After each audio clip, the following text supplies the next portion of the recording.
YouTube, what the crap's going on? Welcome back to Total War in the Wars of the Ancients tournament. This time we're going to have Pokepax versus Diplomat. So Pokepax, obviously his first match is going to be as Rome, and Diplomat's going to start off as the Arverni. Looks like the map is still probably Nametasina. And let's see, so the rules for the semifinals were Marian Rome versus Arverni. Marian Rome means Legionary units only, no Histati, no Principes, no Triarii, or Triarii, whatever you want to call them, no Balearic Slingers, no Vigiles, no Equites. So none of those units that Rome would have used before the Marian reforms. So basically, in this tournament, Maximus made sure that there was a split between the Polybian legions and the later legions. Don't really know what they prefer to be called. Cohort organized legions, I guess. So anyway, we got 3 Syrian archers, 6 legionaries, 1 legatus, 2 evocati cohort, 4 legionary cav, auxiliary elephant, and an auxiliary infantry for Pokepax. There's 3 levy freemen. There is a line of Celtic warriors here, looks like 5 in total for Diplomat. And then he's going to have, looks like, 3 chosen swordsmen, 3 oathsworn, 4 heavy horse, and a Celtic youth. Celtic youth, no doubt, intended to deal with elephants. But Levy Freemen can also deal with elephants, and Celtic warriors can also deal with elephants, as long as they get positioned properly to throw their javelins. Any of those javelin-bearing units can potentially deal with elephants. And you know that the Arverni are always really tough guys, because they do tend to come to battle without a shirt a lot, and of course wearing these snazzy different stripes, different pattern trousers here, very, very snazzy looking. These guys apparently just rolled out of bed. No, in any case, we can't hold that against Diplomat. So let's see, the matchup here. So honestly, if the Arverni get good charges here, these legionaries don't stand much of a chance versus either the chosen swordsman or his oathsworn. So I see the potential killing power to get the job done for the Arverni. This is going to be the problem for the Arverni.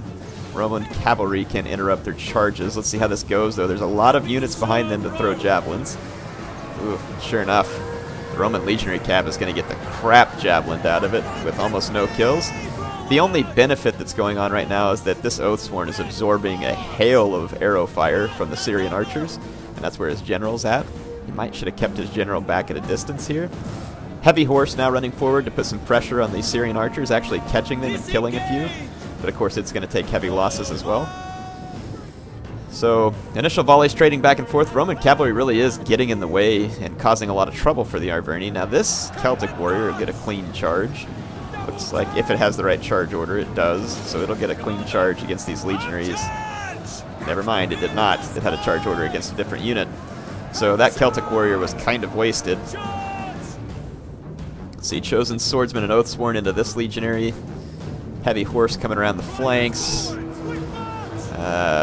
Charge by this oathsworn is pretty clean.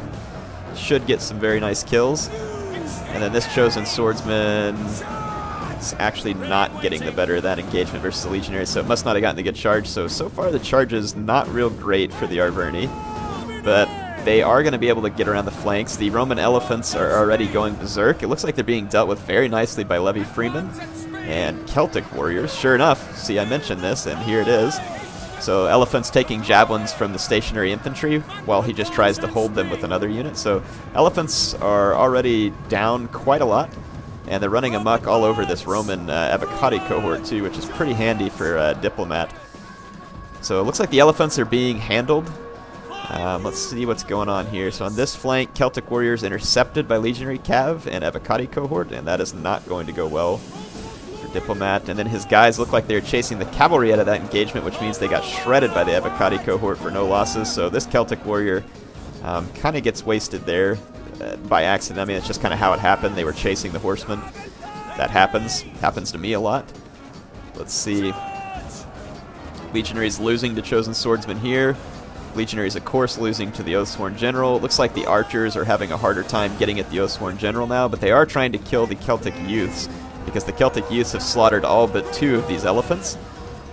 Make that all but 1 of those elephants. So the elephants very effectively neutralized here with only 82 kills. So excellent work on the part of Diplomat getting rid of those elephants with very cheap units. That was very nicely done.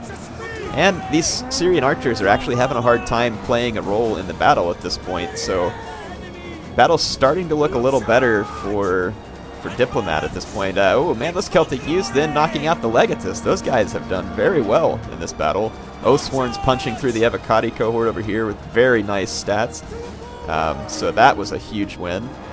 So it looks like this is actually starting to... This is definitely looking like, in my mind, this is in favor of the Arverni. I don't see the Romans pulling out of this. We got a Legionary here, but there is no way it can handle these Oathsworn. One Evocati cohort over here in pretty good shape, but these Celtic warriors are actually getting nice kills on it, all things considered.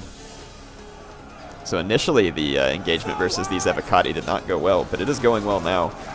And these Celtic warriors are going to get a very nice rear charge. It's going to be devastating to the Evocati cohort. So very nice indeed. These Legionaries here, kind of his last unit, and they are about to take a brutal charge from Oathsworn.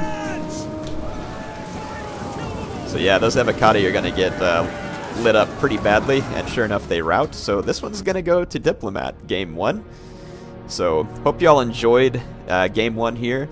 I am going to upload these in separate videos, not because I'm trying to just like whore out a bunch of video views or something like that. I'm doing it so that the results can be more of a surprise. I realized that when I showed my last set of tournament matches, I was showing you the replay screen, which means you could see how many games there were, which means you could pretty much guess who was going to win. So trying to keep this one more of a surprise for you. So again, remember that Diplomat takes game 1. We're now going to go into game 2 where they switch factions. And of course, if Diplomat wins game 2, then he wins this round. If he loses game 2, then they go to a tiebreaker, which would be an Odrysian Kingdom mirror match, which would be very interesting to see. Anyway, let's go ahead and I'll sign off this one, and I'll see you on the next match between Pokapax and Diplomat. Oh, we do need to take a look at the stats. So here's the army stats that time. So Diplomat getting a nice use of the Arverni there, and turned out the way that he wanted. See, Oathsworn, nice kills, yeah. Chosen Swordsman, good kills for the most part. That's pretty much what did it. Elephants neutralized, so all those things tipped the favor into his, or tipped the scales into his favor. Anyway, HeirofCarthage signing off for now.